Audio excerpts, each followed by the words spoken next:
Greetings on March 22nd. I think it's the first full day of spring, maybe the second day, but no need for me to put on a short sleeve shirt yet because after a few days of nice weather, we're back into the 40s and 30s tomorrow. Speaking of 40s and 30s, not a good segue. I I spent most of today partially on a call with a TurboTax tax expert who, with all the movie stuff that I'm doing and setting up the LLC, I decided to turn it over to them. And fortunately, because they had a limited time offer, I got a really good deal. And the guy did a great job. As far as I know, we're not in jail yet. So I think all is going to be well. So that took up a while of my day. The rest of the day, I spent quite a long time, at least probably an hour, maybe a little bit more, writing notes, writing comments to our musician, composer, performer to see, to get his reply when he gets the email and reads it. So we had probably 10 or 11 scenes that he had done music for in the second half of the film. And so I had watched them. Reese and Brett had watched them. We had talked. And then I watched them again. And then I wrote some notes. So they're collectively, I think we're pretty much on the same page, but I had some specific thoughts and ideas that I wanted to pass along to Mr. Johnny. So I did that.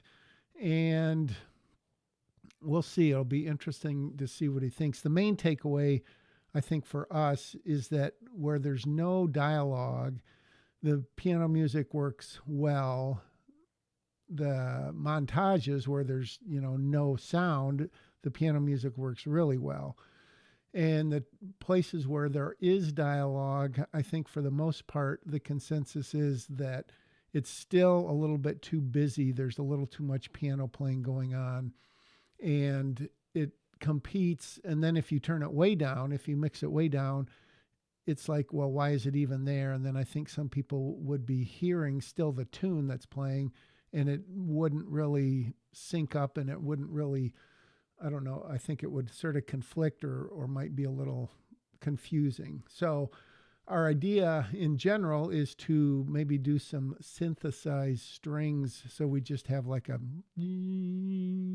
setting a tone like you hear the mood with very subtle like chord changes or even different notes. Because it's amazing when you watch a movie that when you really pay attention to the soundtrack, specifically the music, that it is, for the most part, a lot of either orchestra or a synthesized version thereof.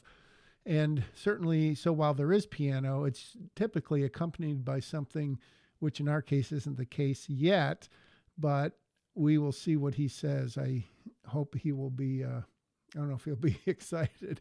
When you first get notes on anything, you're generally not excited. So we'll see. The other thing I did is today, I looked at a couple of the scenes and, oh, this cat is driving me crazy. Oh my gosh. Quiet. There we go. Sure, that'll work. Uh, totally lost my train of thought. So I was looking at a couple scenes in the process of making comments on the music, and I watched them on my monitor, which I guess is 27 inches or whatever it is. And I must admit, I'd never watched it on that big of a monitor before. And don't tell Reese and Brett, there's two shots. Well, there's one take in one scene that is cut up into, I think, three different shots because we cut back. That is kind of soft focus. It's not horrible, but it's not great. And then there's another shot that's even worse.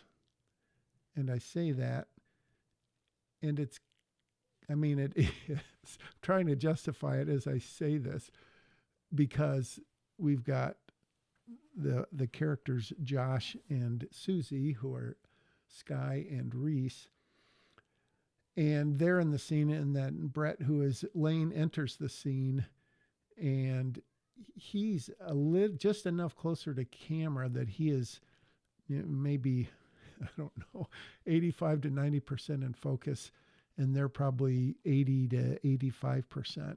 So I could argue that it's his, I am going to argue that it's his scene and that's why he's in focus. But the truth is that I obviously did it because those three are in the scene, and I don't know how I didn't see the focus because we've got like a focus, not assist. Well, I guess it is where it highlights it in red, the things that are in focus.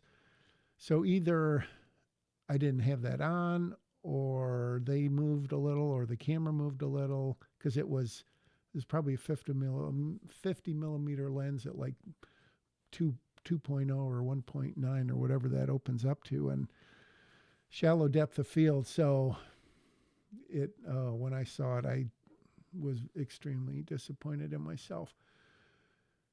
And I think there is another shot that's a little soft that I need to attend to. And I'm sure once I see it on a relatively large screen, I will notice other things. I mean, it's inevitable. But I did go through a lot of the movie for sound, and with this AI voice detection, I think it's called, that DaVinci Resolve has, you can, I think I described it before, but you can cut out a lot of background noise without completely cutting it out. But in the shots where I really dialed it down so you couldn't hear any mic noise or even like a little bit of wind or whatever the sounds were, so I had to go find some ambiance, if you will, some nat sound, room tone. So I recorded some. I found some free. It was free, public domain, just like background outside sounds on YouTube. So I've been going through and plugging all that stuff in to make it sound a little bit better. Then I did a test. I exported something called a with like a AV1 codec, which I'm not familiar with. I think it was, I don't know, but I looked it up, and I specifically said for a Quest 3 headset because I wanted to watch it and see what it looked like. So I did it, and I did it at like 3/4 resolution. So it was like, I don't know, 4350 by 1920 or something like that, which is even higher than a movie theater shows, believe it or not. And that's the truth. It's crazy that a typical movie theater, I think, only projects in 2K or maybe a little bit more, and IMAX is obviously higher. So anyways, I did that, and I watched it, and it looked really good, but there was some really weird, there was like shiny aluminum or reflective aluminum in the shot, or metal in it, and it was just like, it wasn't just blown out. It was just like, I don't know, pixelated or something. I mean, so I got to look into that. I haven't yet, and I've run out of time because I still have to watch Smallville tonight. So it wasn't a super busy week, and hopefully it was a productive week. I did go to the one theater to see Project Hail Mary. Wow, what an amazing film. And while I was there, I tried to talk to someone about showing my film there. What would it entail? Blah, blah, blah. No one was there. So they gave me an email. I emailed the person. They got an auto reply basically saying, go to our website for group sales. Well, this isn't a group sale because that's like for a private party or whatever. And that's not what this is. So I responded with that information, and I'm hopeful to hear back. And I still got to call our local theater. I'll see if anyone's there. So plenty left to do.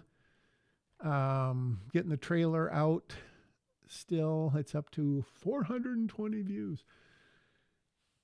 Anyways, good response to it from the people who've seen it, but maybe they're just being nice. So tell me what you think, and then stop in next Sunday because very high probability that we'll be doing this all over again. Until then, go make a movie and start a YouTube channel of your own.